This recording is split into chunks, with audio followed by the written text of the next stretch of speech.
Hello friends, मैं premiere writer consultant हूँ। आज इस वीडियो में हम बात करेंगे कि कैसे गृहस्थियाँ ना बहुत अलग अलग टाइप की होती हैं और हर फैमिली में लेडीज़ की और जेंट्स की रिस्पॉन्सिबिलिटी डिफरेंट होती हैं। अब इसके पीछे रीजंस कुछ भी हो सकते हैं। उस पर्टिकुलर एरिया जहाँ पे आप रह रहे हैं उसकी डिमांड्स हो सकते हैं कि वहाँ पे सोसाइटल नॉर्म्स क्या हैं, या आप किस बैकग्राउंड से आ रहे हो, बिजनेस फैमिली है, वर्किंग फैमिली है, उसके हिसाब से जेंट्स और लेडीज़ का रोल्स एंड रिस्पॉन्सिबिलिटीज़ अलग अलग हो जाता है।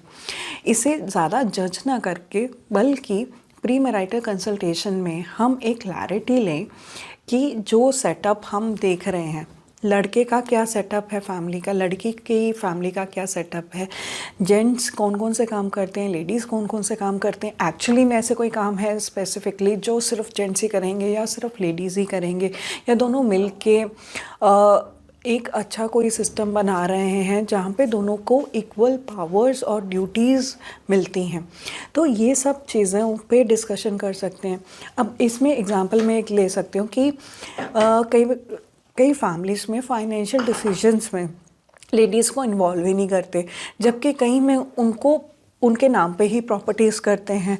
ठीक है, ऐसे ही कोई मेजर इवेंट हो रहा है घर में, कोई गेस्ट आ रहा है या कोई फैमिली फंक्शन करना है, तो उसमें लेडीज़ का इन्वॉल्वमेंट कितना रहता है। लेडीज़ को संग बैठ के आप डिस्कशन कर रहे हो, नहीं कर रहे हो, या ये सब डिसीजंस जेंट्स ही ले रहे हैं।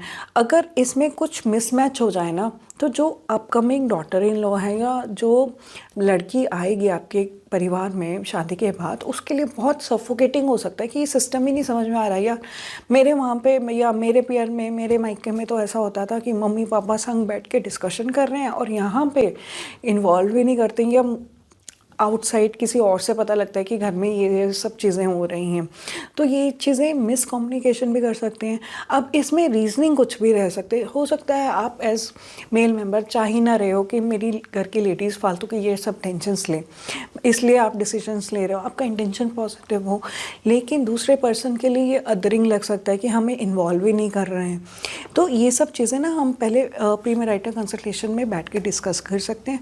हो सकता है डायरेक्ट क्वेश्चंस के माध्यम से नहीं, लेकिन आप 2-3 घंटे बैठ के जब पूरा डिस्कशन कर रहे हो तो ये सब चीज़ें ना बहुत अच्छे से उभर के आ जाती हैं और आपको एक सिक्स सेंस भी मिल जाता है कि ये फैमिली कैसा है, फैमिली सेटअप कैसा है। अगर आपको प्री मैरिटल कंसल्टेशन बुक करना है तो आप डिटेल्स में लिखे हुए नंबर पे कॉल कर सकते हैं।